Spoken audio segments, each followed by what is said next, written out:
Shameka Parrish-Wright, flanked by Angel and Tiny here at the Hope Village. I'm going to just give you as long as you want to talk about this process that you've been supporting, suggesting, and observing over the last 2 years. Thank you, Tara. Thank you for this opportunity. Thank you both for the work that you're doing. I am honored to be here. We talked about, I know you all have been working on this for years, but for the last 2 years, right when we were at Jefferson Square Park, we talked about this property. We actually gave this address to the city and we said this is a possible place. It was the old Archdiocese headquarters. There's already living spaces indoors and apartments, small apartments set up, and this would be a great place to take that wealth of direct aid, mutual aid community we built at Injustice Square, and to have a new base, because we are not going back to business as usual. And it was important for the people to know that they had that resource there, that we were already in the same mind frame of what Hope Village could be. And my purpose is to make sure, and I haven't called many press conferences and I haven't used that a lot because I want to do it in a meaningful way. I want to use this platform for mayor to lift up Hope Village and to make sure that it gets the sustained support that it deserves. Our city has an issue with equitable funding and how we continue to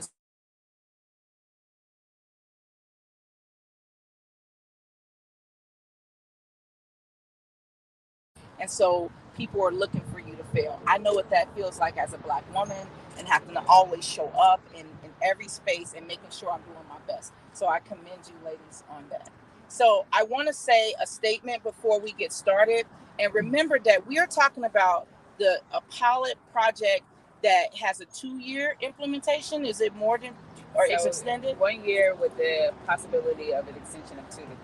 Yes. And so when we have those initiatives, and we want to make sure that whatever administration is coming in honors what was good and working before, and making sure that you don't get put to the back burner. And so I'm here to, first, my commitment is to make sure that Hope Village gets the full support of Louisville Metro government, and that there's other Hope Village options around our county, because our homeless issue is not just in our downtown Louisville, it's all over our city, and I know that. But I was homeless years ago, so I don't know what it's like to be homeless right now. And so that's why it's important for your work to continue to do that, because I fear with everything that's happening that we will have more people who are homeless. And so I have a statement that I want to read, and then I want you all to tell us what you need from us, what it's been like to have this project take off. So our city has been calling for justice and equity. The mayor heads up the executive branch of Louisville Metro government. If we are going to see real progress and equity across the city government, we need sustained commitment to internal change first, so that our agencies, our groups, our organizations that are doing great work can have the best service to our residents. We need equity and priorities across each agency that is supported by training efforts to actually deliver those priorities. We need each agency to have explicit goals about their community engagement activities and accountability to those goals. This is why I've talked about having monthly meetings, quarterly check-ins, so that the public and the community knows what's happening. We need to make sure that we demonstrate that this Louisville Metro government that is incoming is responsive to its residents. So when I talk about removing the red tape as one of my platform issues, it's about making sure people know we can't get to the bottom of corruption, of neglect in all parts of our city, if we don't first deal with the nepotism and all of the things that has happened to put Louisville at where it is right now. We must review and rewrite some of our job descriptions and operating procedures. We must replace directors and assistant directors positions who are following agendas of private sector's special interests by bringing in our own management and accountability team. And that's exactly what I plan to do. Removing red tape is also removing corruption. And we're going to let them know we're not afraid to fire people, to get the corruption out, to get to the bottom of and to help make sure that our public services are addressing the root causes, are making sure that we're speaking to every Louisvillian. And we have to reinforce that by having open meeting laws for all departments to enforce the transparency. So we can't just say we're going to make a more transparent metro government. We have to have real action steps and check-ins so you know where your project is, you know where your next funding is coming from, and you know how you can add to that. No, metro government cannot always cover 100% of operating costs for projects, but we can let you know how much money we can offset, and so that way you can continue to do what you're already doing.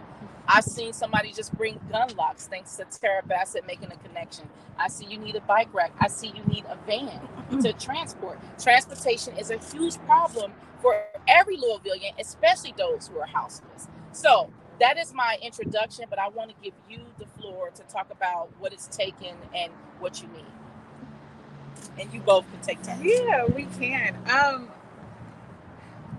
to think where to start. I mean, coming into this project, of course, we knew that it was going to be a huge undertaking. Yes.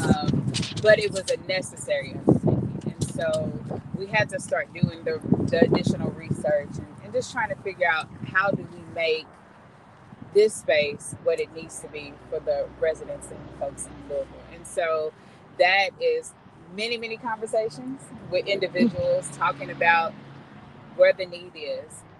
How do we, appropriately help folks? And then how do we fund stuff? So yes. it, as much as we love the heart stories, you have to have money. That's money. Right. And we don't live off of money as much because the community has been wonderful in support. We can put out a call today and say we need something that's going to come, but that's also not as sustainable as we need to be, especially for the population that we're trying to serve and the work that we're trying to do. So, getting people to come alongside of us, understanding the purpose of what we're doing here. We just had a conversation the other night, and I had to let people know this is different. If we respond like some of our other shelters respond, then what are we doing? Yeah, we can't be in the same vein. We need to try something new and innovative, and so that's what it is. And it's pulling in resources from all over the place that maybe you don't even think about that can come and support the work that we're trying to do. Okay, so most groups and organizations depend on so much for grassroots fundraising, so much for federal grants or state and local grant money. What would you say your percentages? Are you 80% grassroots fundraising, 20% funding from other sources? What would you say your breakdown is? See, and I'm not really the numbers, but I know.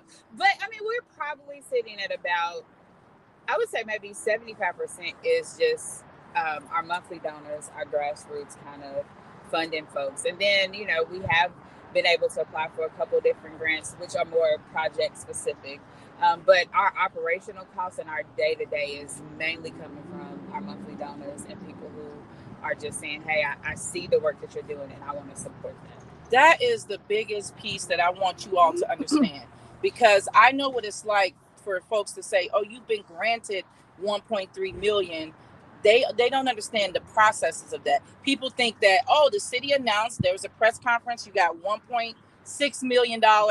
Where is that money at? You just pulling from that directly, but that's not the case, right? It is not the case. And when we think about the property that we're actually on, we are in the parking lot of this property. And so to be able to provide electricity and showers and things like that to our residents, that took a huge chunk of the money that, was blasted that we had, but we really don't have. And so when you start adding in things of purchasing the shelters that we have here, getting contractors to come in and do the platforms, all of those things cost, and all of those things were taken care of in a sense that the city, funded. They paid for it off the bat, but everything else that we need to actually operate every day has come from the Hope Bus and the money that we already have.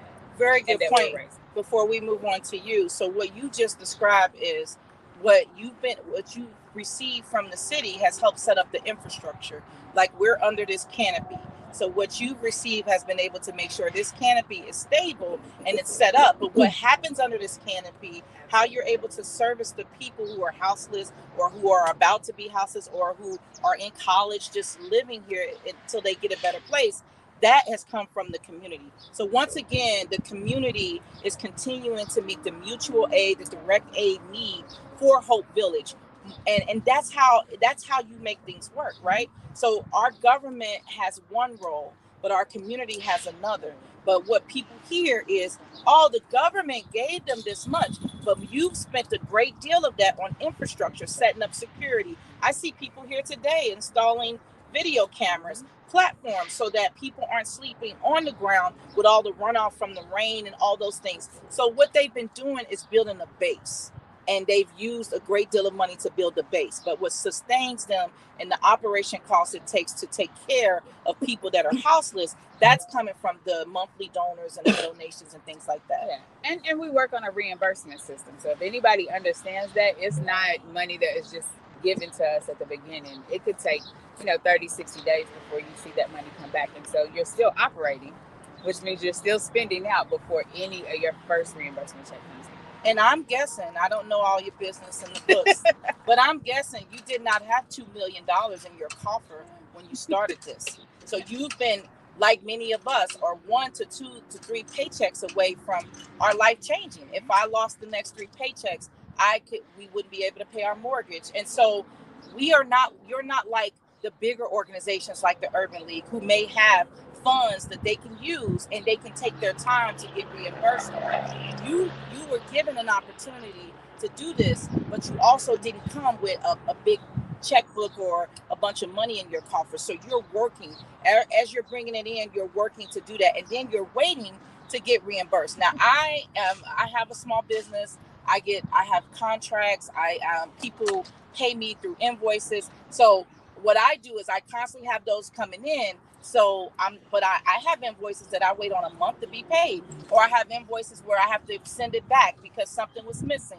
So that is the same thing that you go through paperwork wise. And this is why a lot of our smaller and local nonprofits don't have access to bigger funding, because we are not setting, as Louisville Metro government, we're not putting them in a place to be able to deal with the administrative capacity. Can we share accountants? Can we share people to help make sure paperwork is right, so that you can focus on the operations of the groups? But your group already has that working through volunteers, through your expertise, and your support. So you're able to get that going already. But people have to understand that 1.6 million isn't just something they're just drawing down every day. Like, okay, send me another check for 10,000. They have to spend the money and then wait for reimbursement from the city. Thank you for that, Angel. Okay, now I want you to talk about, we talked about in the mayoral forums, we get a lot of questions about what are you going to do about the West End? What are you going to do about the houselessness? And I say that every end and every corner of our city is struggling with houselessness. And when we talked, you talked about what's happening in the South End. Can you talk about who you are, what you do, and then the neglect that you're seeing across the city? So I'm Tiny Heron Markwell. I founded the Forgotten Louisville, which is a nonprofit homeless outreach ministry, probably about 20 years ago. The neat thing about how that began for me, my dad was a preacher of a church down here on 2nd and College. Nice. So from about age 3, I remember this viaduct full of houseless. So this isn't a new problem. We need new solutions. Because I'll be 49 this year. So when I was 3, that still was going on. So this is great for me. This is like coming full circle. But I've done homeless outreach, boots on the ground homeless outreach for about 20 years in the community. And it really just started out of the trunk of my car. Relationship building. I wanted to know people's names, their story, how did they get there? I didn't, at that time, 20 years ago, know what resources were available. So on my own, I just tried to figure those out and navigate through the systems. And in doing so, I learned what we had in place, what was working, what wasn't working. And a big part of doing that outreach was advocacy. Yeah. Always advocating. We look beautiful on paper as a city. We look so pretty, but it is ugly and dirty. And it's difficult enough for someone that has a roof over their head and has a job to navigate through some of these systems. Can you imagine trying to do that underneath a viaduct with maybe you do have a government cell phone, but you only have X amount of minutes? Yeah. Since I've been here sitting with these folks trying to get them hooked up with insurance on our phone that we pay the phone bill for, Right. they're on hold for like over an hour and a half. You know, and then they might not have the documents that they need. Right. So helping them be able to navigate those systems has been a huge piece of the work that we do. And within, everybody thinks, oh, it's just downtown local. Oh, honey, it is everywhere. Yes. It's in your Oldham counties. It's in your beautiful parts of town that, you know, some people think that is untouched by crime and all of that stuff. It's everywhere. It's in every corner of our city. And unfortunately, all of the services for the houseless population are right here. Yeah. So if you live on Taylor Boulevard and you are in a tent there or in a bando there or whatever, you have no place to take a shower. You have no place to go have your meals. You have no overnight shelters. And I get frustrated as a preacher's daughter. Where's the faith-based community? That's right. Where are they? Where they at? Because there's churches on every corner of every part of our city. Yeah. So when we're talking about the need for services, this is what's really visible. You can drive down the highway and see it. A lot of people work in downtown Louisville. That's what they see, so they just think it's all right here. It's everywhere in our city. Yeah. So, you know, when we think about Hope Village, this is Hope Village 1. We want 2, That's 3, right. 4, That's 5. right. I heard what she said. I mean, That's right. the need is everywhere. Yeah. So in doing, for me personally, when I began doing outreach, you know, as I began to share my passion and what I'm learning, I was able to build a great volunteer network. Right. And so we spread out through the city and do our outreach runs. That's what the Hope Village is going to do. That's we want right. to spread out through the city with all of these resources. And, you know, for me personally, because I don't trust government, I don't trust leadership. Yeah. When this became a discussion of a safe outdoor space, I was skeptical. And I've been to Denver. I went to Denver in 2016 to see, and Denver was way ahead of us. Way ahead. Way ahead of us. And I wanted to see what they were offering. And they have, you know, this safe outdoor space and a tiny home community, you know, all of these things. And so I just kind of sat back and I'm just listening. And I'm like thinking, okay, here's these people's ideas, okay, and then okay, so the city's going to be involved on this level, and then, you know, what are their plans for this, and who are they getting information from? And then one day, finally, I was like, I think I've heard enough, and I called Stay Shell, and I was like, you're on my heart. Let's have a discussion, you know, because I wanted to know, I'm really careful about what I back. Yeah. Because doing this type of work for as long as I have with this population, my reputation is extremely important to me. My integrity is important, but my word is everything. Yes. Everything. So if I tell somebody I'm going to meet you down here on Tuesday at 10 o'clock underneath this hot dog to pick you up for an appointment or whatever, I'm going to do that. That's right. Because the second that I don't show up, I've lost them. Yes. I've lost them. And then they're just going to share that with somebody else on the street. And be like, don't trust her. Don't trust her. You know? Yeah. So And nothing beats word of mouth. at all. And street cred is everything. I tell And people I absolutely. care about my name in the boardrooms as much as I care about my name on the street, because I come from the streets. My children still navigate these streets, and so I have a lot to live up to. That's what make you all my sisters, because that is important, and that is a moment where somebody decides if they're going to seek supportive services. That's exactly right. That's exactly right. And you know, I like to call it like seed dropping. Right. So you just continue to show up and be your authentic self and drop those seeds. That's right. And it might not be today that they trust you. It might not be 2 months that they trust you, but maybe 2 years. It's the consistency. I'm ready to talk about housing. That's right. I'm ready to talk about treatment. I'm ready to talk about my mental health. It's that relationship building, dropping those little seeds of hope. We call ourselves hope dealers around here, and I love it. I love it I love it. And so you've seen where people need because when I was homeless, I saw where folks needed transition. So some people just need, hey, show me where to go. I'll go and fill out the application. I'll do it. Some people need personal support, somebody to help be a liaison, help them understand and navigate, like you said, navigate the different services. I was telling people that sometimes our Louisville Metro government is so complicated, and accessing supportive services is so hard that people feel like they have to lie to get the services that they need. Yes. So I would ask you, what are the top 5 things, and both of you can answer that you think that the houseless community needs to be in a consistent way? And then what are the top 5 groups or agencies you think that actually live up to their mission and support the houseless community in a real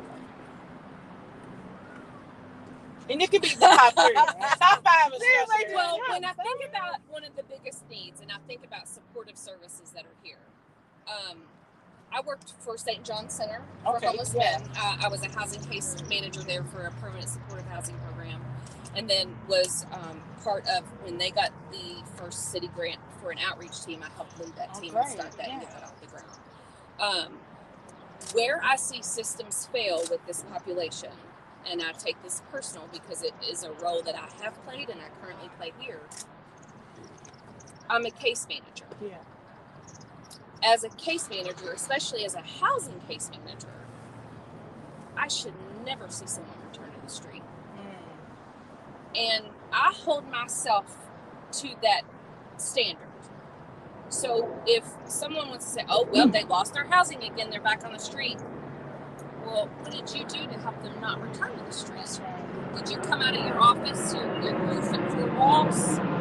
Did you go to those home visits, and if you're like only home visiting once a month because that's what it says on paper to do, because as a housing case manager, there was many times I was going 5 days a week, whatever it takes. Yeah.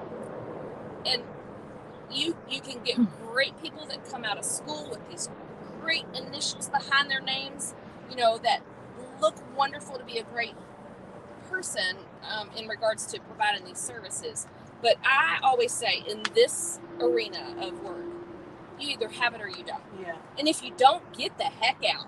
Because all you're doing is harming those that we're trying to serve, but you're making everyone else that tries to do this work, you're making us look bad. So when I hear negative things about like my case manager this and my case, I believe it because I've seen it myself.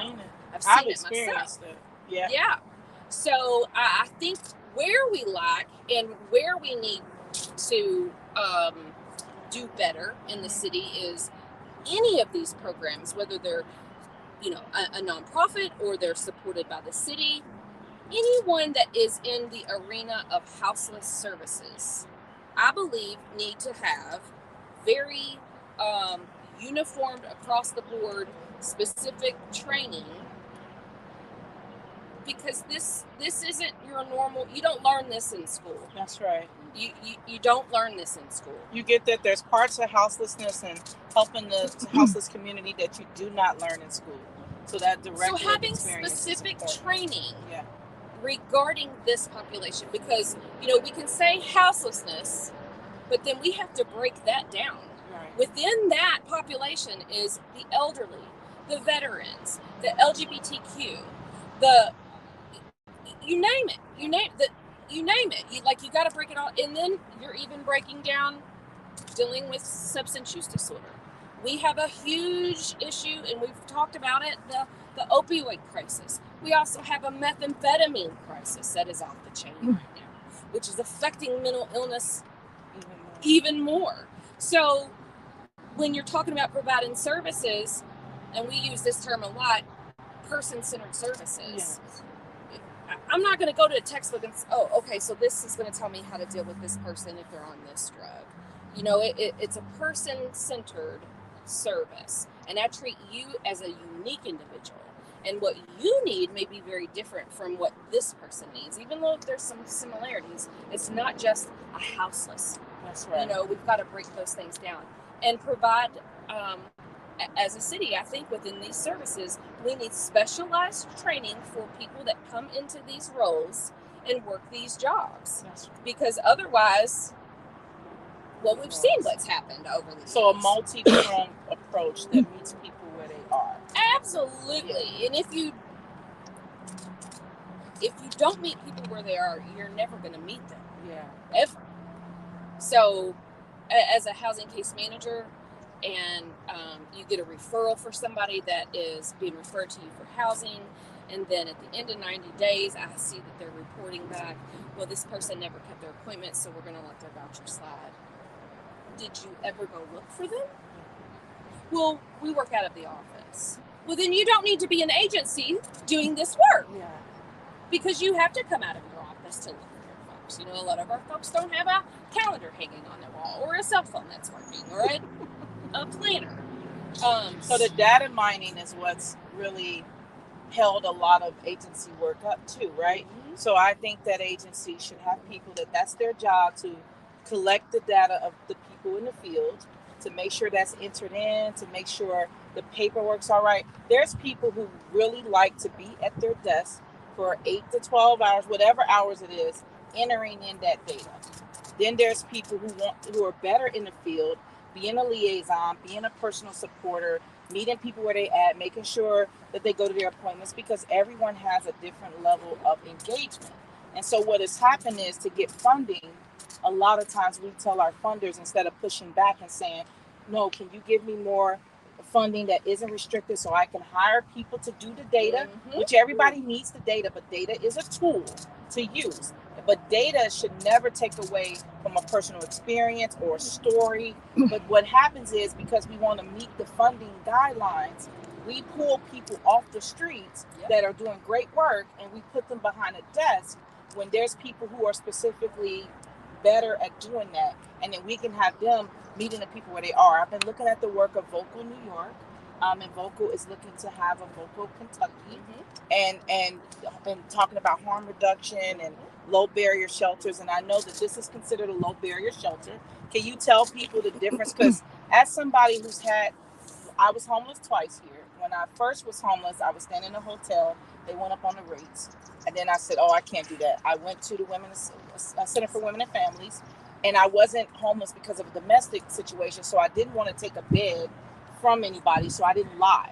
See, that's what that thing is. I could have lied and said, I'm here for domestic violence reasons, and I could have got shelter that night. But I didn't want to lie. So I slept in the car with my kids on Shelby Street, back when Wayside was right across from Mayan Cafe. And I slept, so she said, if you come, some people are moving out. Her name is Miss Lynn Coleman. She said, if you come back in a day or two, then you should be able to get a bed. And so I know about accessing YMCAs. I paid the daily rate, because you can get a shower, you can use the facility. So I did that. And then the next day or two, she had an opening, and we moved in on the 3rd floor. So, but I chose Wayside because as growing up, we were homeless many times. We stayed with the Volunteers of America. We stayed with Salvation Army when I was in Ohio. And so one time we had a house fire, and so we had to move in with Salvation Army. They would put us out at like 5 or 6 in the morning. It'll still be dark, and my mom's waking us up and telling us to get dressed. And then you go to, so we have public libraries, but the library wasn't open. So you're just out trying to find a 24-hour spot until you can go and sit still. And for my mom, I was houseless with 3 kids too. And I just was like, but I had a car.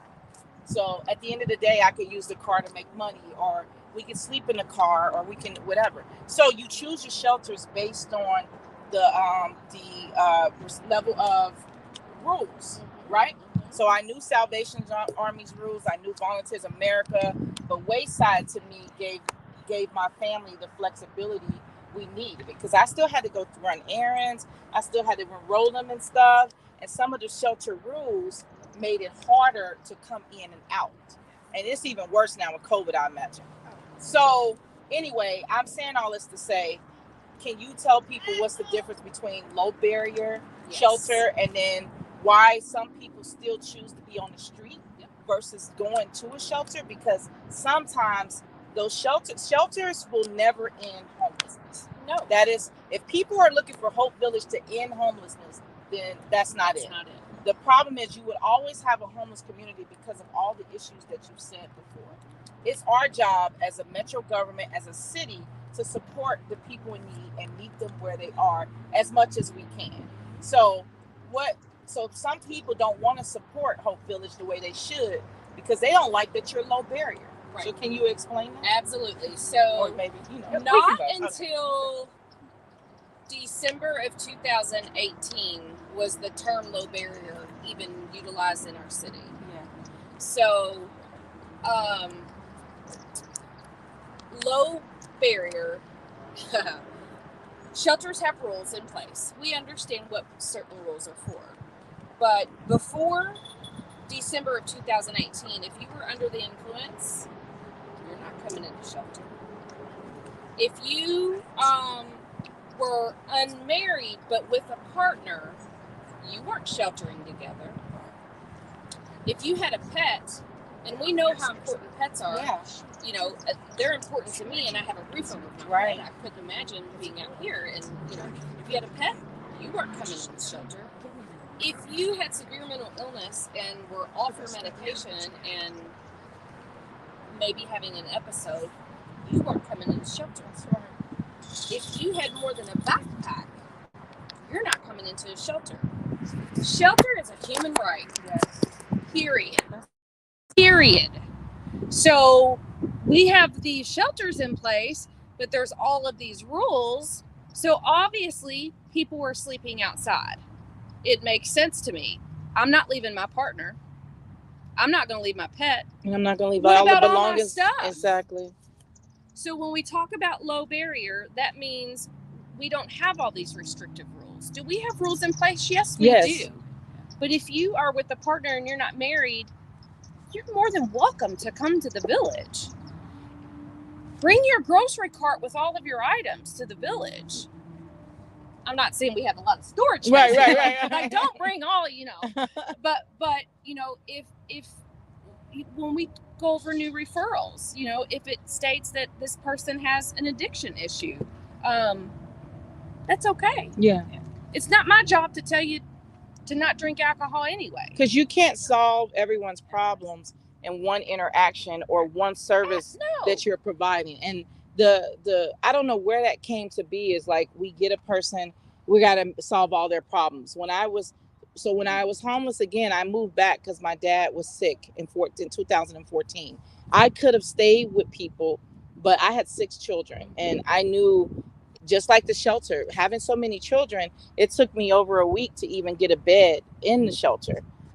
Because when you have teenagers, you can't go to certain shelters. Right. So I had teenagers, I had 6 kids, and I was just like, I gotta wait. So when I get into the shelter, you're answering the questions. Your kids have to be there at a certain time, and those rules tend to make it hard. And I see why some people choose to be in their car or to be on the street. And then I've talked to storage facilities. There's people who are living inside of their storage units.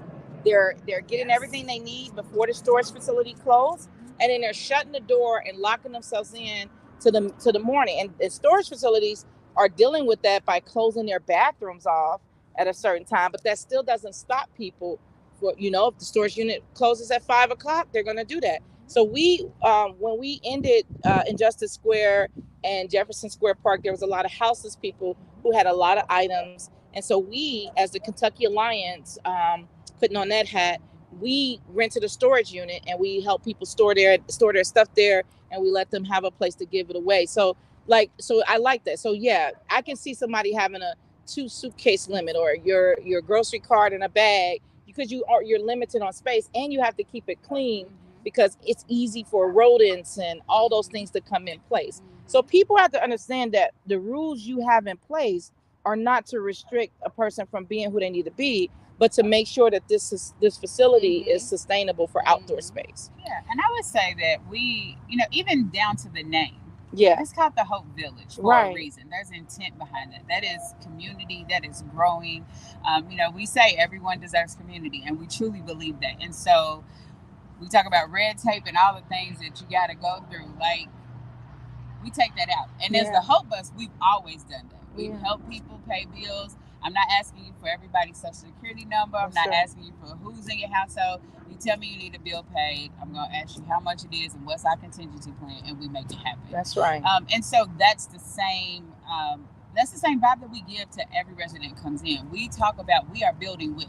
We just had a family meeting the other day, and I was like, yo, we got to talk about this. Right. We got to talk about this together, and we got to figure out what we collectively are going to do, because this is your home. Yes. We say this is your home. You can go freely in and out.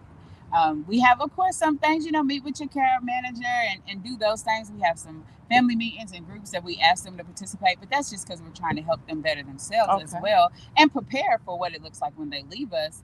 But go freely. Okay. And know that your stuff is safe here. Know that we have staff who are going to walk around. But more than that, you all build community with each other so that you feel safe as well. And so it's very, very intentional. It is different than what we have other places. And even fighting against even their mentality. Because they've been in shelters and it's very much. And they don't trust. Just like they don't trust. Right? So it was like, yeah, if this happened, you should have put them out. And I was like, but at this moment, at the Hope Village, we have an opportunity to do something different. Okay. Help us do something different. And we got to wipe away this, you got to be banned for a whole year, or you can't restore it. Right? Second chances. Right? Yes. How do we build that? And I think that's one of the things that definitely sets us apart. And also potentially, that's where you're going to get the next 5 or 10 villages, because it doesn't take as much as people think. You do need the funds, but you need committed people who are ready to just kind of walk with folks on an individual level. Okay, so before we wrap up, I don't want to miss a chance to give you a chance to share about what your needs are. Are you looking for employees? What kind of people are you looking for? Are you looking for volunteers? What are you looking for? And what are the top 5 things that you have as a need? And how can people get those items to you? Okay. Loaded questions. No. I know, I'm so low. No, I love it though. Okay, so if anybody follows us on social media, that is always the first kind of stop to see the things that we need. Yeah. We are in desperate need of a van. That is absolutely for sure. What kind of van? Let's speak it into being. Is it a 15-passenger? 15-passenger van. I might. Hope Village needs a 15-passenger van. Yes. Or a van like a I want to say a box truck, but maybe not even that big. But we need not a transit van, a cargo or a sprinter. A sprinter, cargo, transit van to move things around. So we need to move things around. We need to move people around, and there's plenty of opportunities we want to expose our residents to, but we also need to be able to get them there. Okay. So that is a huge thing. We are always looking for volunteers. The whole bus is all about volunteers anyway, and so we are looking for that. I think some people think it's really intimidating. They don't know what to do, and I tell people all the time, if you know how to sew and you want to come down here for an hour and teach somebody how to sew and mend their clothes, then you come and do that, because then I get you and you are authentically just giving. So seamstress, people who like to make food, people who like to fix things, clean up. There's gardening. There's so many volunteer opportunities. We get there together. I had to throw that in there. Yes. Okay. Barbers, all of that kind of stuff. We need barbers. We need people, cosmetologists. We need people. Are there people with pets here now? Yes. I know we need a laundromat. We need a laundromat. Okay. Anyone own a laundromat? That's right. Can you give us a block of time? Once a week, maybe. Oh, good. I know some laundromat owners. That would be awesome too. So laundromat, block of time to bring people over to wash their things and bring them back. That is excellent. So there's a lot of opportunities for people to get involved. How do they pick up the phone or contact you or donate money or anything? So the website is always going to be the best place to go. So we have 2. So you can go to thehopebus.org. or you can go to thehopevillage.com. Both of those will link you into a donation, a volunteer, tabs, all of that, and you can fill it in, and then somebody from the team will reach out and further connect you in the right way. Are you a nonprofit? Are gifts tax deductible? Yes. The Hope Buses, yeah. Okay, so gifts to thehopebus.org are tax deductible because it's a nonprofit, right? The Hope Village is a entity of the Hope Bus, right? So okay. Powered by. I like that. Powered by Hope Village is powered by Hope Bus. Yeah. We left out the pets. Can I talk about the pets Yes, real please. fast? We got a So- pet lover, right? Yes, I do. Rescuer and everything, right? So years ago, doing some outreach, I ran into this wonderful woman named Bethany Buster. And she started doing a little bit of outreach with me, and she is a huge pet lover.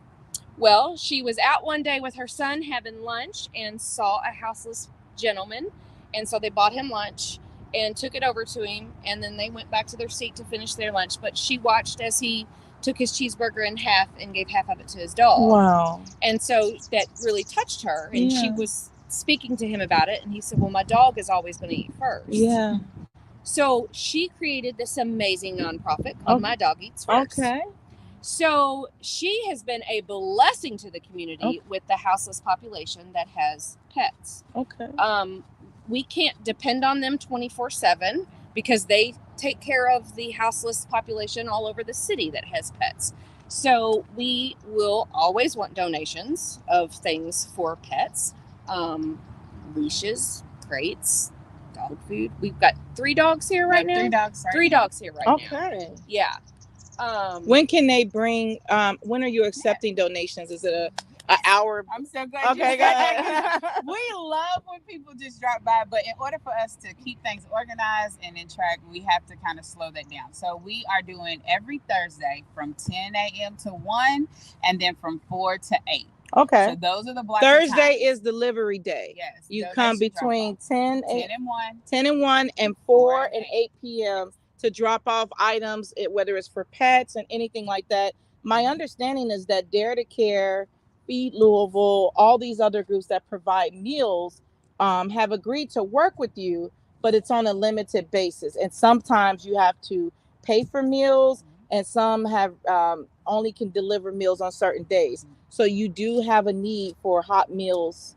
Can you say anything about that? So if you go on the website as well, there's a link to get on the kind of meal train thing. And then Nanny Crony is the one who coordinates all of that for us. And so, yeah, we still need those hot meals. We try to do 2 a day for lunch and for dinner.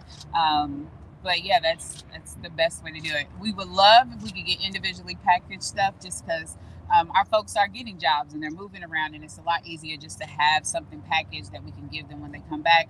But if it's buffet style, we appreciate any meal that comes. And everybody who's cooked up until now has been feeding us very, very well. Okay. We probably all need to slow down a little bit. Between It's the the COVID snacks way. and the We all food, get we it. are all gonna do that. But yes, if people would like to, and that could be anything. If you're not a cook, if you want to just order food and have it dropped off, or there's so many ways that people can. So if that. food is your thing and food is my thing, I believe the least you can do is feed everybody. Everybody know I'm always trying to feed people. You can coordinate with them on a day or a time of the week or a time of the month that you want to donate meals. This is a good opportunity for faith-based groups, for businesses, for all these folks to get involved and pick a day. Adopt Hope Village for a day and help provide the supplies and the support that's needed. Remember, Thursday is the main delivery day. And so I want to take a tour through Hope Village, and we're going to respect the privacy of the people that are here. So we're going to get ready to end this part of my visit. But I also encourage you to get involved. Contact Stachelle, contact these amazing women here. Do not contact Stachelle. Well, don't contact Stachelle. Contact these are that they're going to help you get what you need to do done. So make sure that you stay engaged. Hope Village will be a success if we as a community continue to support it. We cannot just rely on government 100%. And that's what you're hearing from them. It's the direct aid, the mutual aid, the other groups that are feeding into Hope Village. That is what's going to make it a success. Do your part. We get there together, and thank you all for attending this. And if you want to meet with these ladies on your own, please do that. Anybody else want to say anything? Do you want to say anything, Stachelle? Okay. Thank you all. Thank you guys. That was great. I could talk to y'all all day about